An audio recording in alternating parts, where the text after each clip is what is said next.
많이 안 온 사람이 몇 있어. 아니, 난 목사가요 꼭 그런 데 가면 온 사람 생각나는 게 아니라 안 온 사람 생각만 나.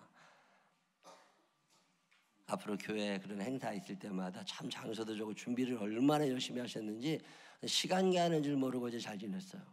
다음에 또 그런 일이 있으면 꼭 같이들 가셔서 함께 하시기를 부탁을 드립니다. 우리 옆 사람하고 인사하십니다. 하나님은 당신을 억수로 사랑하십니다. 시작.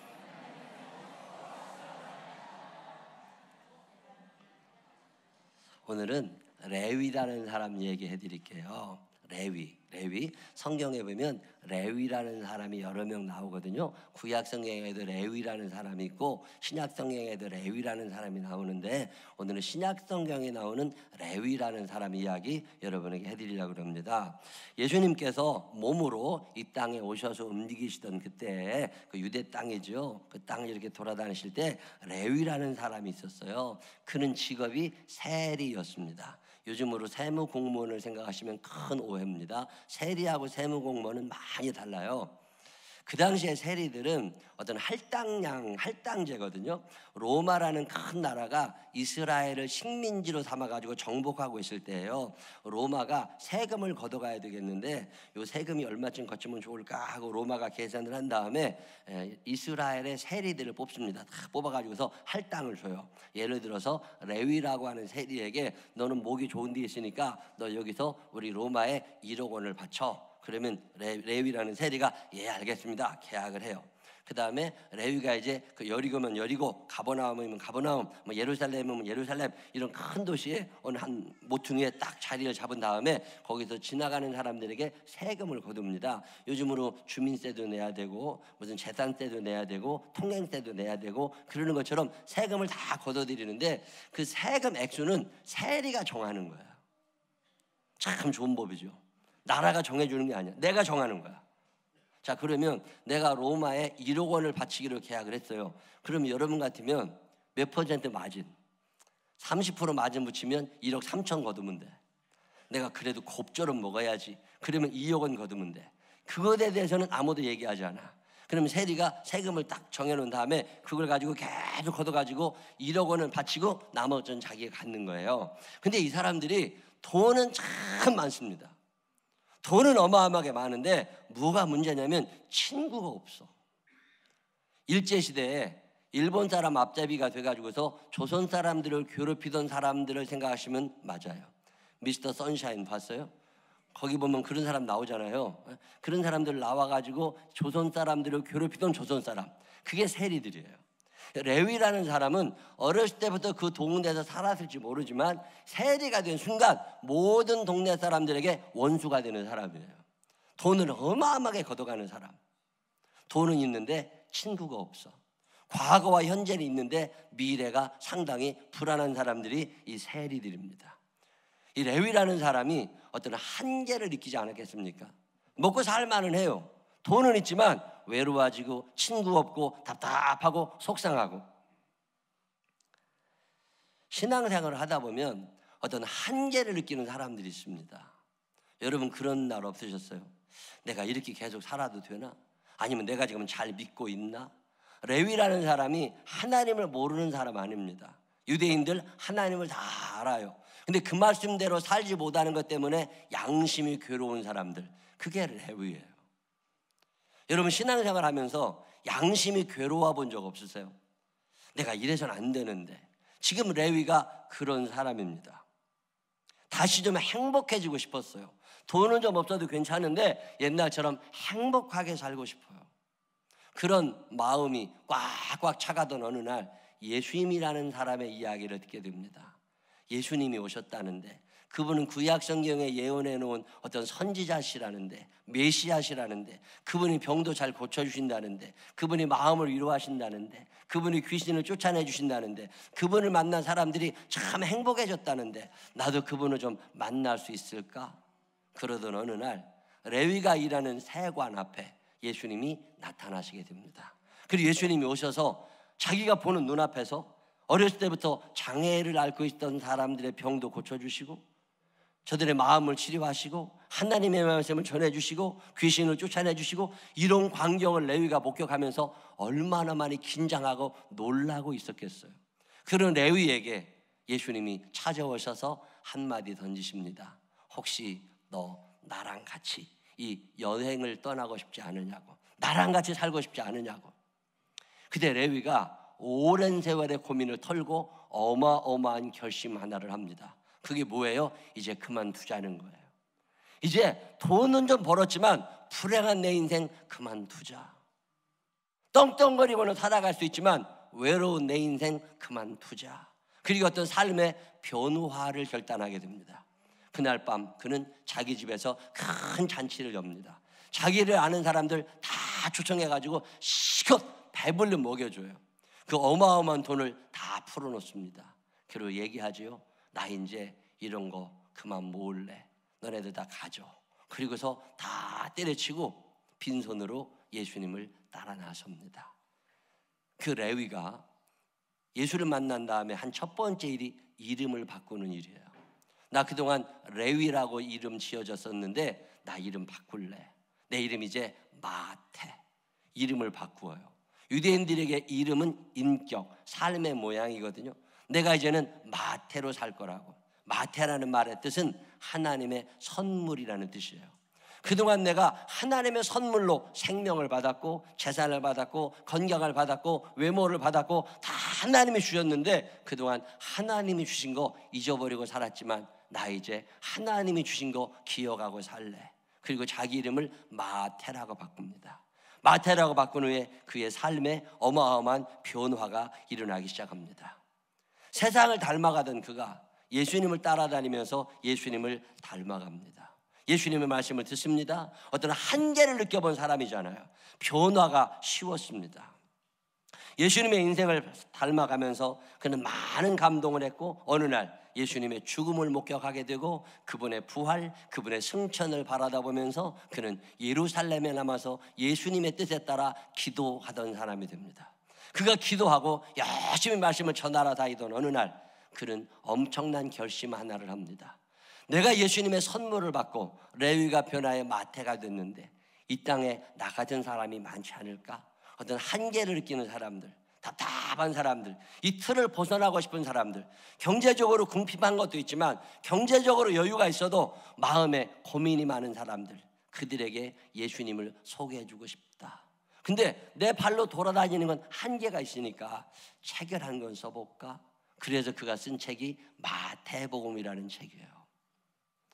책 써보신 분 계세요? 나 그동안 살면서 책 한 권은 썼다. 손 한번 들어봐요. 여러분, 책 쓰는 게 보통 어려운 게 아닙니다. 이게 또 창피하잖아. 몇 해 전부터 목사님들이 저를 만나면 늘 가까운 친구들이나 선배들이 이 목사 책 한 권 좀 써봐. 설교집이라도 한번 내봐. 우리 교회 그 홈페이지에 매주마다 설교 동영상이 올라가요. 저는 그걸 볼 일이 거의 없습니다. 나는 내가 한 이 말씀을 전하는 것을 내가 듣다 보면 회개가 너무 많이 돼. 그래가지고 그걸 잘 안 보는데 매주마다 또 그걸 보시는 목사님들이 계세요. 그러면서 은혜 받았다고 카톡도 쫙 띄워주고 그러시는데 그분들 만나면 이구동성하는 말이 설교집을 하나 내라는 거예요. 책을 하나 뭐라도 쓰라는 거예요. 그럼 잘 팔릴 거라고.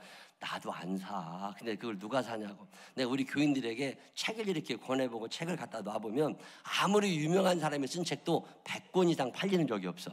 우리 교인들이 주일날에는 500명 정도 왔다 갔다 하거든요. 근데 100권이 안 팔려나가. 그 말은 우리 교인들은 책을 별로 안 좋아한다는 얘기야. 우리 교인뿐이 아닙니다. 지금 대한민국 전체가 핸드폰은, 컴퓨터는, 텔레비는 보지만 책을 안 봐요.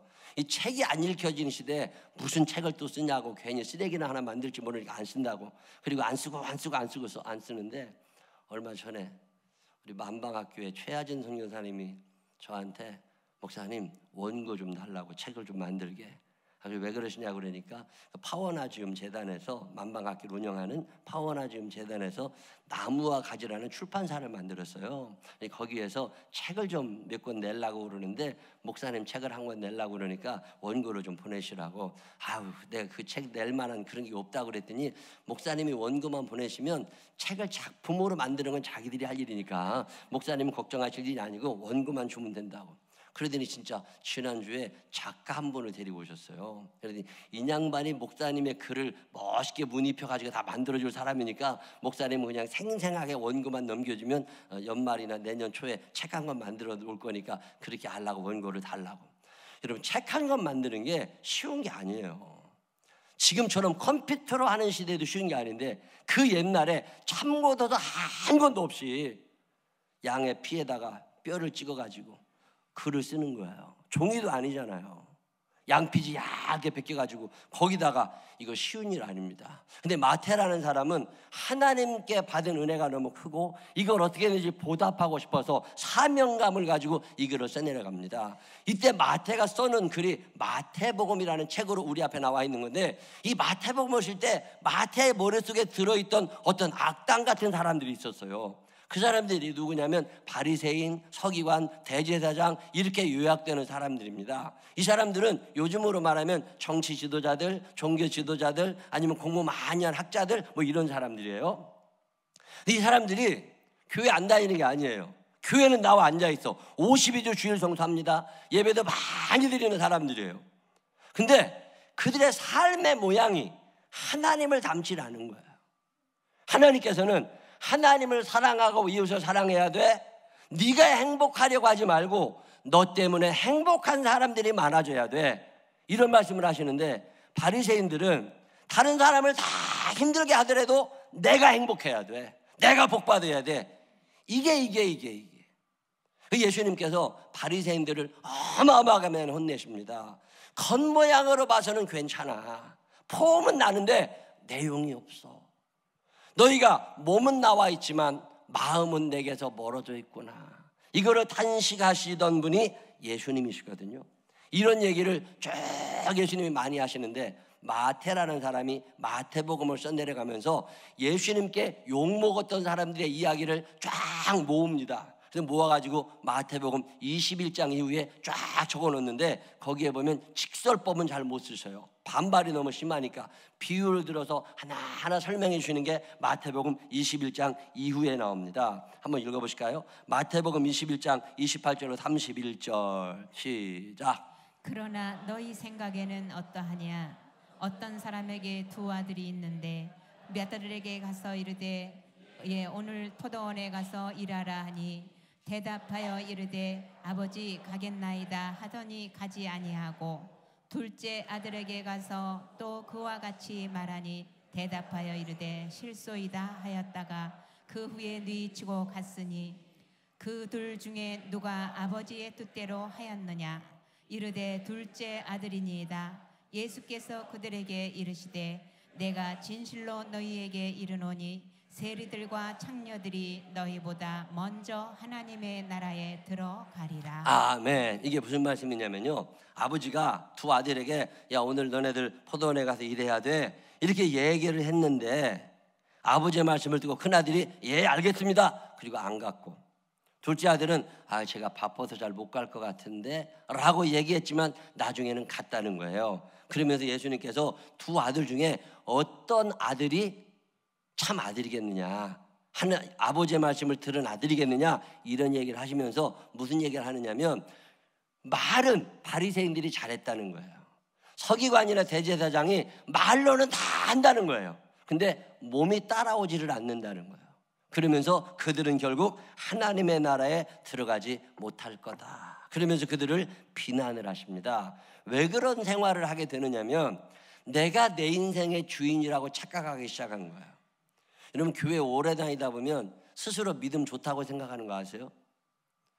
교회 오래 다니고 집사님이 되고 권사님이 되고 장로가 되고 목사가 되고 그러잖아요. 그러면 스스로 믿음이 좋은 줄 착각해. 여러분 그런 적 없으세요? 그래도 나만 한 사람 없지, 이런 생각할 때가 참 많거든요. 그래서 내가 내 마음대로 하고 싶어 해요. 하나님의 말씀도 내 마음대로 받고, 내가 내 인생의 주인이 아닌데 내가 내 인생의 주인이라고 착각을 하고 다른 모든 것들을 배척하게 되고 하나님도 무시해버립니다. 마귀가 하는 일이 이런 거잖아요. 스스로 자기 인생의 주인이라고 착각하게 하는 거. 자, 그런 얘기를 또 마태복음 21장에 예수님이 자세히 적으십니다. 33절부터 한번 읽어보겠습니다. 다시 한 비유를 들으라. 집 주인이 포도원을 만들어 산 울타리로 두르고 거기에 즙자는 틀을 만들고 망대를 짓고 농부들에게 새로 주고 타국에 네, 거기까지 읽어보면 예수님이 뭐라고 그러시느냐면 33절 비춰줘 보세요. 한 집 주인이 포도원을 만들었어요. 포도원을 잘 만든 다음에 어떻게 했어요? 산울타리로 두르고, 산울타리가 뭐예요? 살아있는 나무. 지금은 집집마다 담장을 쌓잖아요. 옛날에 우리 어렸을 때는 담장이 없는 집이 많았어요. 담장이 없으면 울타리를 짐승이 들어오지 말라고 뭘 해요? 거기다가 탱자나무 울타리에 이사 가던 날 뒷집아이 소리는 아세요? 모르세요? 옛날에 탱자나무 울타리로 이렇게, 탱자나무가 뭔 줄 아는 사람? 탱자나무도 몰라. 옛날에 집에 담장이 없을 때 살아있는 나무들로 울타리를 대신 만들었어요. 그래서 짐승이 못 들어오게. 그때 가시가 달려있는 탱자나무를 많이 썼다고, 울타리로. 그걸 산 울타리라고 그래요. 담장을 치는 게 아니라 산 울타리를 쫙 만들어가지고 짐승이 못 들어오게 해놓고, 거기다가 포도를 따가지고 큰 웅덩이를 파서 거기다 포도를 쟁여놓고 발로 밟으면 포도즙이 나올 거 아니에요. 이게 관을 따라서 쭉 갈 수 있도록 관도 설치를 해주고, 그 밑에가 큰 양동이도 갖다 놔서 포도주를 받아 놓게 해주고, 또 원두막 같은 걸 만들어가지고 망대를 짓고, 농부들에게 어떻게 했어요? 새로 주었어요? 새로 주었어요? 양도를 한 거예요? 새를 준 거예요? 새를 줬잖아요. 그럼 뭐가 나와야 돼요? 임대료가, 새가 나와야 되잖아요. 자, 그렇게 해주고 갔어요. 간 다음에 34절 시작. 열매 거둘 때가 가까우매 그 열매를 받으려고 자기 종들을 농부들에게 보내니. 네, 종들을 보냈습니다. 농부들에게. 네, 세 줄 내라고. 우리 35절에 시작. 농부들이 종들을 잡아 하나는 심히 때리고 하나는 죽이고 하나는 돌로 쳤거늘. 36절 다시 다른 종들을. 그들에게도 그렇게 하였는다. 37절 후에 자기 아들을 보내며 이르되 그들이 내 아들은 존대하리라 하였더니. 38절 농부들이 그 아들을 보고 서로 말하되 이는 상속자이니 자 죽이고 그의 유산을 차지하자 하고. 39절 이에 잡아 포도원 밖에 내쫓아 죽였느니라. 이런 나쁜 놈들이 있어요, 없어요? 자, 포도원 주인이 따로 있어요, 없어요? 주인 있잖아요. 근데 농부들은 새로 지금 쓰고 있다고. 그럼 월세를 내야 되잖아요. 임대료를 정당하게 내야 되는데 이걸 안 낸 거야. 거기다가 지금처럼 전화기가 있던 시대가 아니기 때문에 옛날에는 전쟁도 많고 사고도 많아서 그렇게 세를 주고 주인이 나간 다음에 주인이 죽는 수가 많이 있어요. 주인이 죽으면 주인의 재산을 종들이 가서 자기가 주인이 시켜서 온 것처럼 해서 돈을 대신 받아다가 자기가 쓰는 그런 나쁜 종들이 있었어요. 그러니까 이 농부들이 생각에 주인이 살아있으면 누가 월세를 받으러 와야 돼요? 주인이 와야 되는데 주인이 안 오는 걸 보니까 아마 주인이 죽지 않았을까? 그런 생각이 들어가지고 종들을 죽여버린 거예요. 그리고 난 다음에 또 누가 왔어요?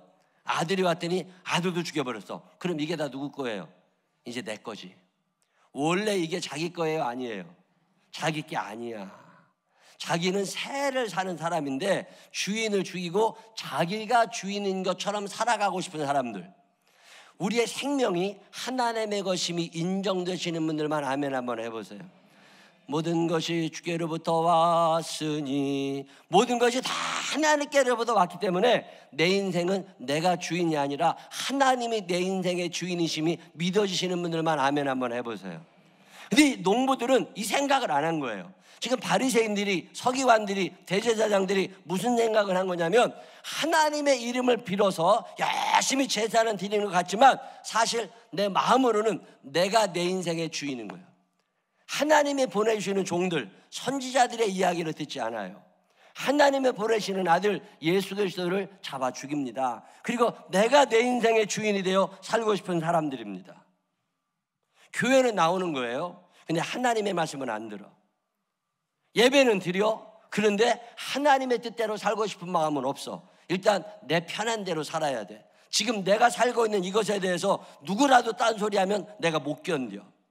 그런 이들에게 예수님께서 이런 말씀을 주십니다. 마태복음 23장 13절로 15절 다 같이 읽어보실까요? 시작. 화 있을진저 외식하는 서기관들과 바리새인들이여 너희는 천국문을 사람들 앞에서 닫고 너희도 들어가지 않고 들어가려 하는 자도 들어가지 못하게 하는도다. 15절 화 있을진저 외식하는 서기관들과 바리새인들이여 너희는 교인 한 사람을 얻기 위하여 바다와 육지를 두루 다니다가 생기면 너희보다 배나 더 지옥 자식이 되게 하는도다. 아멘. 이게 화했을진저 이 말은 무슨 얘기냐면 마태라는 사람이 마태복음을 써가다가 최고 부드러운 말로 한 욕이에요. 최고 부드러운 말로 한 욕. 자, 만약에 욕 대회가 있어서 여러분이 어떤 욕 먹고 싶은, 욕 먹이고 싶은 사람들의 얼굴을 떠올리면서 욕을 한다면 뭐라고 욕을 할까? 얼마 정도 시간 필요하실 것 같아요? 그거 하는 거예요. 이게 화해지죠. 이 말은 예수님이 온갖 욕을 다 하셨는데 마태라는 사람이 그걸 다 어떻게 생생하게 옮겨. 그래서 그냥 짧게 줄여가지고 화해있을진저 이렇게 만들어 놓으신 거예요. 욕을 하시는데 뭐라고 한참 욕하신 다음에 결론이 뭐냐면 너희 천국 못 가. 그렇게 해서는 하나님의 나라에 들어갈 수가 없다는 거예요. 몸은 교회에 나와 있어요. 근데 마음은 교회에 와 있지 않아. 11조 예물은 하나님 앞에 드렸어요. 근데 마음은 하나님 앞에 와 있지 않고 11조는 하는데 정의롭지가 않아요. 다른 사람을 불쌍히 여기지도 않아요. 믿음대로 살지 않습니다. 주일 성수는 하는데 탐욕과 방탕의 삶이 끊어지질 않아요. 삶의 변화가 일어나지 않는 바리새인, 서기관, 대제사장들에게 계속 하시는 말씀이 이 말씀이에요. 이 말씀을 쭉 읽으면서 나는 어떤가? 이런 생각을 한 번쯤 해보게 됩니다. 교회는 나와 있어요. 내가 주일 성수 꼭 해요. 저도 교회 나오기 싫은 날 많이 있지만 주일날 꼭 온다고. 혹시 우리 교회를 못 나오면 다른 교회라도 내가 가. 52주는 주일 성수 한단 말이에요. 수요 예배도 드리잖아요. 11주 생활도 하고 있다고. 그런데 내 마음이 하나님의 뜻대로 살아가고 있나? 이런 생각을 한 번쯤 해보게 됩니다. 여러분 자신 있으세요? 지금 예수님이 하시는 말씀이 이 말씀이에요. 바리새인들에게 너 지금 예배당에 나와 있는데 너의 마음은 지금 어디가 있니? 이런 얘기를 하시는 거예요. 그러면서 심판을 한번 얘기하십니다. 마태복음 24장 32절로 33절입니다. 다 같이 한번 읽어보겠습니다. 마태복음 24장 32절로 33절 시작. 무화과 나무의 비유를 배우라. 그 가지가 연하여지고 잎사귀를 내면 여름이 가까운 줄을 아나니 이와 같이 너희도 이번 일을 보거든 인자가 가까이 문 앞에 이른 줄 알아라. 잠언 3장 1절에 내 아들아 나의 법을 잊어버리지 말고 내 마음으로 나의 명령을 지키라. 마음으로 그 말씀을 좀 지키고 살아야 되는데 너 왜 몸만 자꾸만 놀려고 그래? 이 말씀을 하시는 게 오늘 성경 본문의 이야기예요. 예수님께서 이런 말씀을 하시기 전 한참 전이죠. 잠언 4장 23절에 성경은 이미 이런 말씀을 주십니다. 모든 지킬 만한 것 중에 더욱 내 마음을 지키라. 생명의 근원이 이에서 남이니라. 마음이 안 지켜져. 이 오래 신앙생활 하다 보니까 주일날 되면 몸은 교회 나와요. 안 나오면 찝찝하거든. 이게 몸은 교회 나오는데 마음이 안 와. 왠지 교회 안 오면 좀 불안해. 왠지 교회 안 오면 혼날 것 같아. 나오긴 하는데 마음은 잘 안 와죠. 하나님께서는 외형적인 신앙생활, 그의 주일 성수, 11주 생활, 헌신하는 거, 열심히 사는 것들도 보시지만 그 마음을 보신다는 이야기를 오늘 성경은 우리에게 말씀합니다. 내 마음이 어디에 있을까? 온 마음으로 주를 바라하며 나의 사랑 고백하리라. 온 마음으로 찬양을 하나.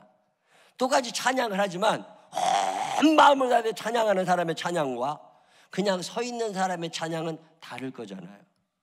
나의 마음속에 온전히 주님만 모셔놓고 내 마음속에 온전히 주님을 모시고 사는 사람과 필요할 때 잠깐 생각나는 사람과 주일날 똑같이 교회에 앉아있지만 차이가 좀 있지 않겠습니까?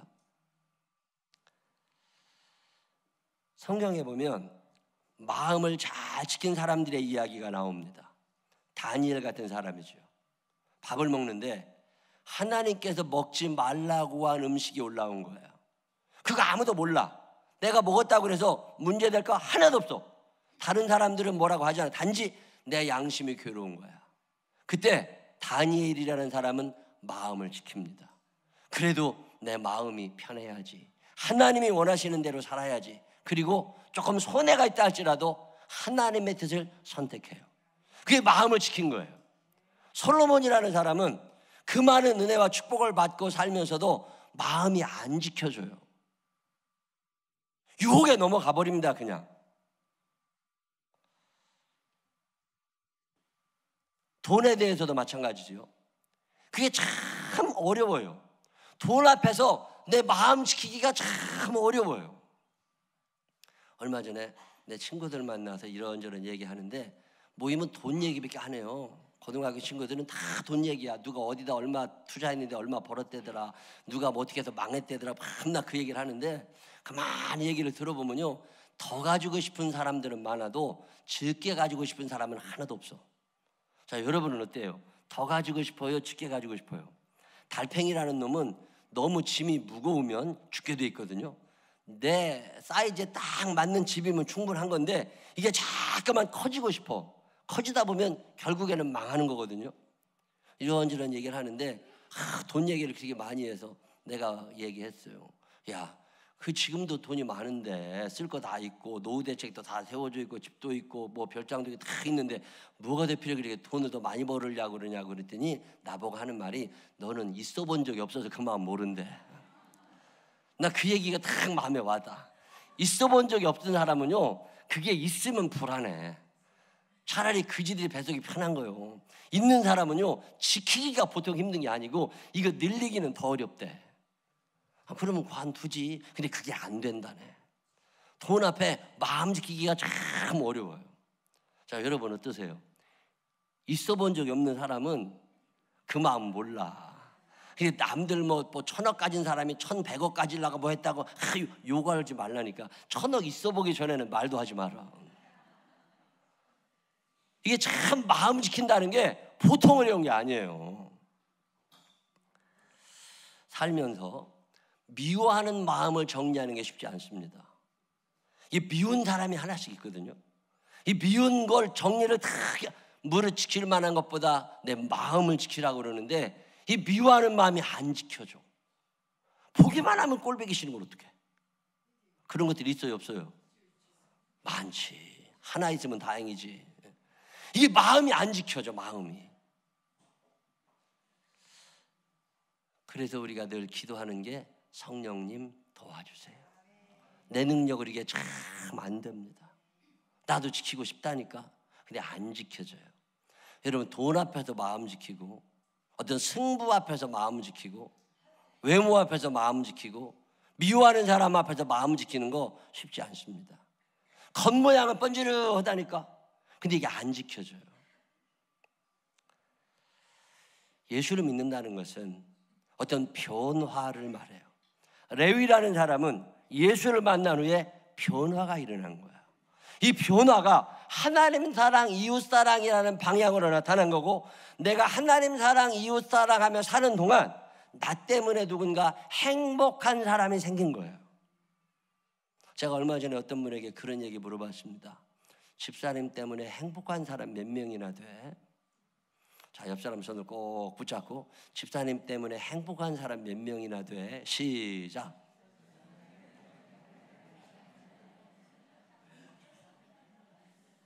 여러분, 나 때문에 행복한 사람이 많아요? 나 때문에 속 썩는 사람이 많아요?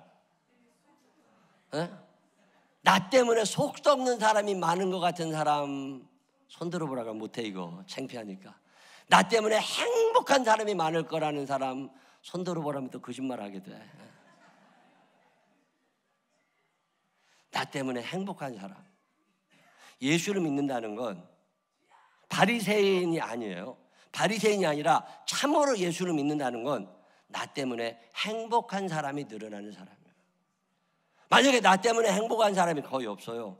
그럼 여러분은 지금 잘못 믿고 있는 거야. 얼마 전에 제가 저 대우 푸르지 오피스텔이 하나 있거든요. 그 우리 청년들 기숙사로 내놨다가 그거 지금 은희 환희 살다가 은희는 시집갔고 환희 혼자 살아. 근데 환희한테 내가 얘기하고 그거 팔아버렸어요. 야, 뭘 가지고 있다는 게 귀찮아. 원래 없는 놈은 없게 살아야지. 뭘 가지고 있으면 귀찮아. 그걸 팔아버렸어요. 그래가지고서 빚 다 갚고 보증금 조금 더 해주고 어떻게 놨더니 한 2천만 원이 남았어요. 야, 통장에 2천만 원 들어와 있으니까 행복하더만요. 그래서 야, 이걸 또 어떻게 해야 되냐. 2천만 원이라는 큰 돈이 통장에, 지금 통장 잔고 2천만 원 넘는 사람은 손 한번 들어봐. 이게 별로 없다니까. 2천만 원이 통장에 들어오니까요 아주 행복한 거예요. 근데 얼마 전에 어떤 집사님하고 얘기를 하는데, 기도하는데 하필 그런 분이 생각이 나. 기도를 하는데 자꾸 생각이 나요. 그래서 전화해가지고 어떻게 사느냐고 물어봤더니 아주 죽겠대. 왜 그러냐니까 수입에 비해서 월세가 너무 많아. 그렇다고 이사 갈 수도 없어. 보증금이 하나도 없으니까. 보증금 100만 원 넣는 사람이 월세가 얼마나 많겠어요. 보증금이 없으니까 100만 원밖에 못 넣는 거고.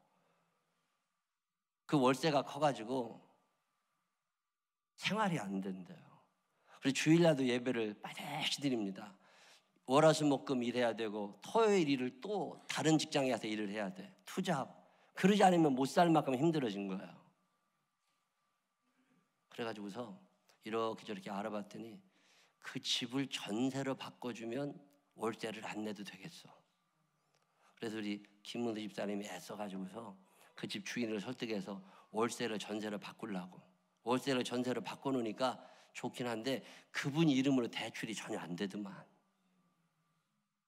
그래가지고서 제가 그 2천만 원 주고 그 대출 또 받았어요. 그래가지고 다시 빚쟁이 돼서 월세를 전세로 바꿔줬어요. 그러니까 이제는 월세 안 내도 괜찮아. 그러면 매달마다 웃으면서 살 수 있어. 얼마 전에 어떤 목사님이 나한테 전화를 하셔가지고 딸들이 서울에 직장이 잡혔는데 서울에 집을 얻을 수가 없다네. 그렇다고 여러분 송파구에 1억, 2억 가구 집 살 수는 없잖아요. 청년 애들 2-3명이 와서 살아도 아무리 좋게 들어가도 1억 5천은 들어야 전세가 되더만. 아주 오죽지 않은 데들. 그래. 그러면 대출을 내가 받아. 제가 신용은 좋잖아요. 받아서 집을 살게 해줘. 이자는 본인들이 내라 그려. 떼먹고 도망가면 말고. 요즘에 우리 청년들 중에 부모님들이 연세가 드시니까 서울 생활 더 못하시고 지방으로 내려가시는 분들이 자꾸 생겨났어요. 청년들은 혼자 남아. 여자 청년애들은 혼자가 남는데 엄마 따라 내려가면 직장을 그만둬야 되니까. 직장은 다녀야 되는데 집 문제가 해결이 안 되는 거예요. 이거 어떻게 해야 되지? 기숙사처럼 방 3칸짜리 전세를 하나 얻어가지고 여기서 애들을 다 살게 해. 옛날 우리 시대는요, 방 한 칸 가지고 7-8명이 살아도 아무 문제 없었어. 근데 지금 시대는 한 사람이 방 한 칸을 씁니다. 요즘은 개도 3마리면 개집이 3채야 돼. 근데 사람이 방 한 칸에 3명이 안 살아. 그래가지고 3명이 살으려면 방이 3칸이 필요한 거야. 그러면 이거 한번 해봐. 예수를 믿고 뭐가 변하셨어요? 교회는 매주 나오는데 내 삶에 어떤 변화가 일어난 게 있나? 적어도 마태는, 레위라는 사람은 삶의 모양이 변한 거예요. 돈을 그렇게 열심히 모으던 사람이 이거 관두어. 나 천국 있다는 거 믿어줘. 그러니까 나 여기서 그만두고 여기까지. 이제 더 이상은 안 해. 그리고 누군가에게 선물을 주는 사람으로 인생이 변합니다. 나 때문에 행복한 사람이 늘어나기 시작한 거예요. 반면에 바리새인이나 제사장이나 레위인들은 교회를 그렇게 열심히 다녔는데 그 사람들 때문에 행복한 사람보다는 그 사람들 때문에 짜증나는 일이 더 많은 거야. 가짜예요. 변화가 일어나지 않았어요. 무릇 지킬 만한 것보다 더욱 내 마음을 지켜라. 내 마음이 지켜지지 않은 거예요. 돈 앞에 내 마음이 지켜지지 않고, 어떤 미움 앞에 내 마음이 지켜지지 않고, 어떤 경쟁 심리 앞에서 내 마음이 지켜지지 않은 거예요. 그들은 결국 하나님의 나라에 들어가지 못하고 마태라는 사람은 천국에 그의 이름이 기록되는 유명한 사람이 됩니다. 마태가 될 것인지 바리새인이 되어 살 것인지는 우리가 선택하는 거예요. 하나님, 내가 마태처럼 살고 싶은데 이게 참 안 됩니다. 성령님, 그러니 나를 좀 도와주세요. 성령께서 함께 하실 줄로 믿으시기를 바랍니다. 내 의지로 되는 게 아니에요. 내 노력으로 되는 게 아니고 내 결단으로 되는 게 아닙니다. 그래서 성령님 도와주세요. 적어도 바리새인은 되지 않게 해주십시오. 몸만 교회 나와 있는 사람이 아니라 온 마음이 하나님 앞에 드려지고 내 삶에 어떤 변화가 일어나는 사람이 되게 해 주십시오. 여러분 사는 날 동안 성령님 의지해서 변화의 삶을 살아가게 되시기를 바랍니다. 외형만 그리스도인이 아니라 교회만 오래 다녀서 형식과 타성에 젖어 있는 사람들이 아니라 내 마음이 예수님을 닮아갈 수 있는 성령의 도우심 속에 마음을 지킬 수 있는 믿음의 사람들이 되시기를 주님의 이름으로 축원합니다. 기도하십시오.